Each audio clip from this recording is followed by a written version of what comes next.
Olá, tudo bem? Bem-vindo ao canal Viver de Renda.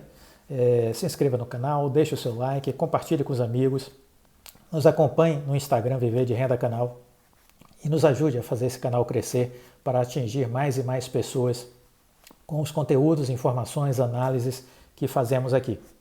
Meu nome é Clóvis Faleiro, sou formado em administração de empresas, invisto desde 2006, minha experiência como investidor ela está centrada no mercado financeiro, também com investimentos no mercado imobiliário, análise e estudo de franquias e esse canal eu procuro compartilhar os meus aprendizados, as lições que eu tive, a minha experiência. Dessa forma eu imagino que eu possa ser útil a vocês, contando o que deu certo, contando o que deu errado, o como eu faço para tomar decisões, porque assim talvez vocês tenham um parâmetro para criar o seu processo próprio, particular, de tomada de decisão. Porque no fundo, investir é exatamente isso. Nós temos primeiro que investir em nós mesmos, investir em conhecimento, em aprendizado. É o seu maior patrimônio, é o conhecimento. O maior patrimônio, o maior valor que você vai ter é o seu conhecimento. Então invista nisso, desenvolva, para que você possa tomar as suas decisões. Eu não sigo carteiras semanais, eu não sigo carteiras mensais recomendadas por corretoras. Eu olho até, por curiosidade, vejo o que é que eles estão falando, o que é que eles estão recomendando, entendeu? Mas eu faço as minhas escolhas. Isso é fundamental, as decisões são minhas, para o certo, para o errado, para o bem ou para o mal, mas as decisões são minhas, de mais ninguém. Não sigo dica, não sigo youtuber, faço nada disso, eu ouço as pessoas, eu ouço. Existe, óbvio, que um processo seletivo. Hoje eu já escutei muita gente, hoje eu escuto muito menos pessoas, porque a gente vai, nesse processo, separando o joio do trigo, né? Você vai identificando quem realmente pode agregar ao que você pensa, que não adianta você seguir uma pessoa que faz uma proposta totalmente diferente. Por exemplo, eu não invisto em Bitcoin, eu não invisto em moedas virtuais. Então, por que eu vou me deixar influenciar por uma pessoa que acredita que isso é a melhor coisa do mundo? Não vai dar certo, eu vou vender tudo para seguir ele? E se der errado? Porque aí eu não estou tomando a decisão por mim, estou tomando a decisão por ele, né? Então eu já fiz isso e vou contar aqui rapidamente essa minha experiência de diversificação. Me permitam fazer esse preâmbulo. 10 em 10 analistas do mercado financeiro, né, aconselham que você diversifique. A gente cresce ouvindo isso quando começa a investir, né? Tem que diversificar. Você não pode concentrar tudo no mesmo lugar. Não pode botar todos os ovos na mesma cesta, porque se cair, quebra tudo. Isso a gente ouve rotineiramente. Muito bem, eu fiz isso, eu diversifiquei. Eu tive já a experiência de investir no título de tesouro, investir em renda fixa, fundos de ações, BDR, fundos de BDR. E aí o que eu comecei a perceber? E imóveis, tá? E imóveis também. Aí o que foi que eu comecei a perceber? É que todas essas decisões de diversificação que eu tomei me fizeram ou perder dinheiro, ou ganhar pouco dinheiro, ou perder dinheiro. Foi isso que aconteceu. Ganhar expressivamente, eu não tive essa oportunidade com essas escolhas de diversificação. Até que alguns me prometeram que não, o resultado é garantido, é maravilhoso, vai dar certo. Não deu. Como o investimento em imóveis, né? Disseram, você vai ganhar em 3 anos 50% no mínimo. Mentira, perdi. Então, o que eu entendi desse processo meu de experiência pessoal? É que a diversificação comigo não funcionou. Aí você me pergunta, e você recomenda que a pessoa diversifique? Eu vou dizer para vocês o que eu digo para mim. Não diversifique. Comigo não deu certo, eu não vou repetir a diversificação. E aí eu acompanho algumas pessoas, né? Empresários, pessoas bem-sucedidas. É importante você acompanhar a história dessas pessoas, a vida dessas pessoas, o dia a dia dessas pessoas. E as informações hoje estão disponíveis, né, em publicações especializadas, na internet. Então é importante que você acompanhe para você formar a sua opinião a partir de boas referências. E aí eu comecei a observar de uns anos para cá como estavam agindo, como agiram ao longo de suas vidas e como agem até hoje duas pessoas que para mim são pessoas que me dizem muita coisa, que são referências para mim. Um é o Bill Gates, o criador da Microsoft, né? O Bill Gates, ele concentra o dinheiro dele em renda variável. Então, ele concentra o dinheiro dele em renda variável. Essa é uma decisão que ele já tomou. Em 2019, ou seja, ano passado, ele lucrou 16 bilhões de dólares. 16 bilhões de dólares foi o lucro do Bill Gates no ano passado com ações. 80% do dinheiro dele está investido em ações. 20% está líquido na conta dele e 80% ele investe em ações. Muito bem, desses 80% que ele investe em ações, 64,5 bilhões são ações da Microsoft, ou seja, da empresa que ele criou. 64,5 bilhões de dólares são ações da Microsoft.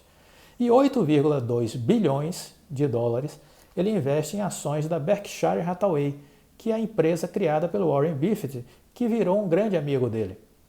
Ok? Então veja, 80% do capital do Gates está em ações, ele concentra os investimentos em renda variável, vem tendo lucro ao longo dos anos, né? E ele concentra a maior parte do recurso ou na empresa dele, que é a Microsoft, ou na empresa do Warren Buffett, que é a Berkshire Hathaway. Ou seja, em duas empresas. 72, quase 73 bilhões de reais estão em duas empresas. Super concentração. Diversificação zero. Zero de diversificação. Percebe? Será que esse cara é maluco? Será que ele ganhou tanto dinheiro sendo louco? Muito bem. O que diz o Warren Buffett sobre diversificação? Vale a pena refletir. O Warren Buffett, lembrando que já foi durante muitos anos o homem mais rico dos Estados Unidos, hoje é o terceiro. Na frente dele está o Bill Gates e o Jeff Bezos da Amazon, né? Muito bem. O que é que ele fala sobre diversificação? Tudo o que você não conhece é arriscado. Tudo o que você não conhece é arriscado. O risco é proporcional ao seu conhecimento. O risco é proporcional ao seu conhecimento. O risco vem de não saber o que você está fazendo. O risco vem de não saber o que você está fazendo. O que é que o Warren Buffett faz? 100% do seu dinheiro está em renda variável. 100%. Não põe dinheiro em mais nada, só no mercado de ações. Do dinheiro que ele tem, que são bilhões e bilhões de dólares, 80% estão alocados apenas em 8 empresas. 80% apenas em 8 empresas. Algumas dessas empresas estão na carteira dele há 10 anos, 15 anos, 20 anos. Visão de longo prazo, ok? 10 anos, 15 anos, 20 anos. Algumas empresas que estão na carteira dele. Outra coisa importante de dizer, desse dinheiro que ele tem aplicado em ações, que são 8 empresas, 34% hoje estão em uma única empresa, a Apple. 34% do dinheiro do Warren Buffett está aplicado apenas em uma empresa, a Apple. Então veja de novo, a concentração em renda variável, a concentração em poucas empresas, carrega empresas por 10, 15, 20 anos, visão de longo prazo, e 34%, quer dizer, uma concentração maior numa empresa que ele enxergou um imenso potencial de geração de lucros, que é a Apple. Então, o Warren Buffett, ele costuma dizer que o investimento mais importante que você pode fazer é em você mesmo. E também ele afirma que a diversificação é uma boa proteção para as pessoas que não sabem o que estão fazendo. E eu concordo com ele. Eu concordo com ele. Na verdade, quando a gente não sabe o que está fazendo, a gente vai diversificando para minimizar o risco. Mas se a gente tem convicção do que está fazendo, a diversificação já reduz, ok? Então ele diversifica, sim, diversifica, ele tem 8 empresas que ele investe. O Bill Gates se diversifica, sim, em duas empresas, da dele, a Microsoft, e da Berkshire Hathaway. Perceberam? Então você diversifica, mas diversifica pouco. Eu não recomendo investimento em título do Tesouro. Eu não recomendo investimento em renda fixa. Ora, os fundos de renda fixa, com a Selic agora de 2%, estão dando ao ano, descontado a inflação, 0,36% de rentabilidade. Não faz sentido um negócio desse. Você colocar seu dinheiro para tirar, descontado a inflação no ano, 0,36% de lucro. Você precisa escolher boas empresas que deem acima de 20% de lucro, descontado a inflação. É isso que você tem que achar. Existem muitas oportunidades. Você tem que encontrá-las, ok? Então, sobre diversificação, eu queria pontuar desta forma. E por isso é que eu digo que a gente tem que criar uma carteira de ações de 5 a no máximo 8 empresas. Não mais do que isso. É o que eu recomendo, ok? E não recomendo que você fique de fora da renda variável, porque o caminho da riqueza, eu falo sempre isso, o caminho da riqueza passa pela renda variável. Ele não passa pelo título do tesouro, ele não passa pela renda fixa e não passa no investimento no mercado de imóveis. Essa foi uma falácia que eu acreditei.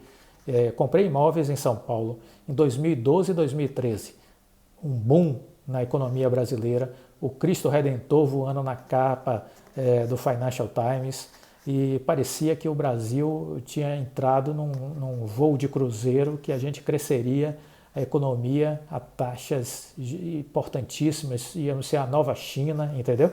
Era o que se dizia à época. E eu fui atrás dessa conversa toda, achei que realmente a coisa estava bombando. São Paulo, eu escolhi São Paulo porque é o centro financeiro do Brasil, né? Então eu comprei 2 salas corporativas lá, comprei 2 apartamentos, tudo na região da Zona Sul de São Paulo, ali entre o Brooklyn, Morumbi e Berrini, área de alta valorização. Tirei o dinheiro do mercado de ações para botar no mercado imobiliário, para diversificar. Disse, não, vou deixar uma parte nas ações e a outra parte no mercado imobiliário.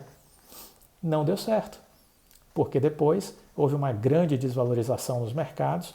A Dilma quebrou a economia brasileira em 2014, 2015, o PIB caiu 8%, as empresas que viriam para o Brasil deixaram de vir, as empresas que iam expandir projetos não expandiram os projetos, travou toda a economia, travou os investimentos, o mercado imobiliário foi abaixo, foi a maior crise do mercado imobiliário de toda a sua história, e as empresas que construíam os imóveis liquidaram seus estoques a preço, a metade do preço. Então, por exemplo, uma sala que eu comprei por 600 mil, a empresa, a corretora, a construtora, vendeu essa mesma sala na entrega da chave por 300. E eu paguei 600. Então, essa foi a realidade do mercado imobiliário pós o período Dilma, entendeu? Então, aquela expectativa de que, não, eu vou comprar na planta, receber na chave, vou ter uma valorização em 3 anos de 50% de forma tranquila e segura, era verdadeira? Era, num momento, numa fotografia. Com a crise que veio, que foi brutal, né, com essa queda gigante do PIB de 8%, o mercado imobiliário veio abaixo.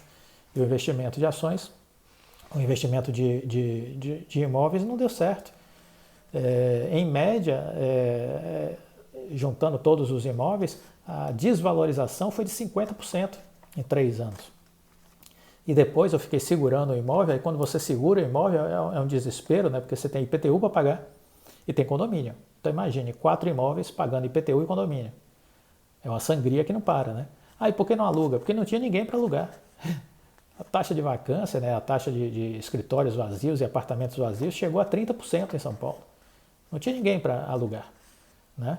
Então, e para vender? Para vender era 50% de desconto, porque se a construtora do imóvel estava dando 50%, como é que eu ia conseguir mais?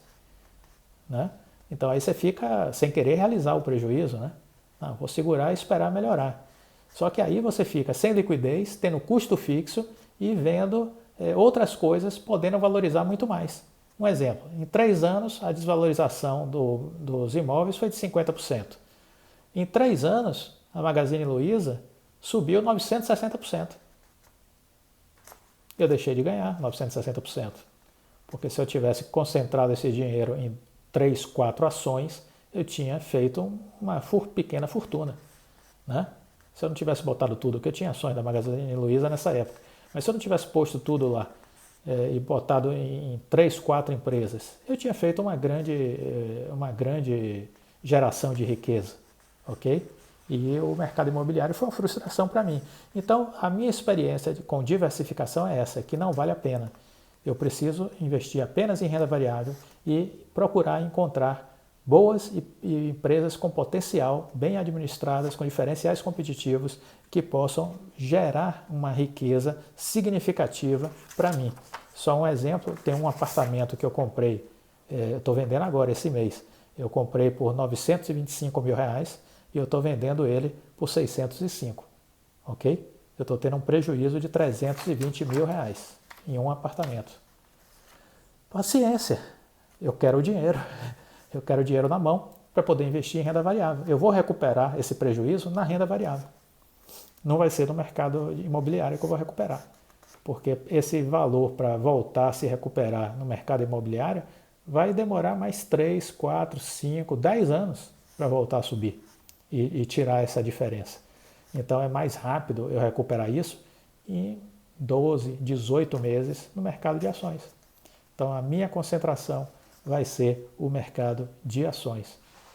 E por isso eu queria deixar claro para vocês a minha opinião e a minha posição sobre diversificação.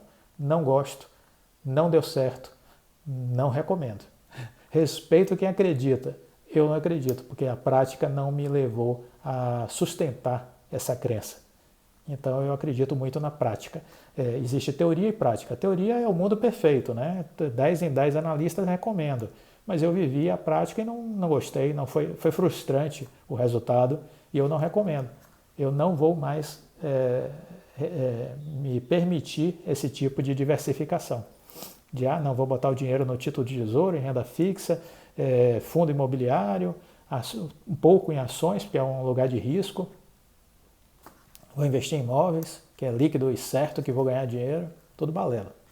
Não acreditem em toda essa teoria que está disponibilizada aí, porque entre a teoria e a prática, às vezes, existe uma grande distância, ok? Esse foi o terceiro vídeo e agora a gente vai para o quarto vídeo falando sobre a nossa OI, o resumo semanal, e a gente completa essa linha de raciocínio que a gente desenvolveu, ok?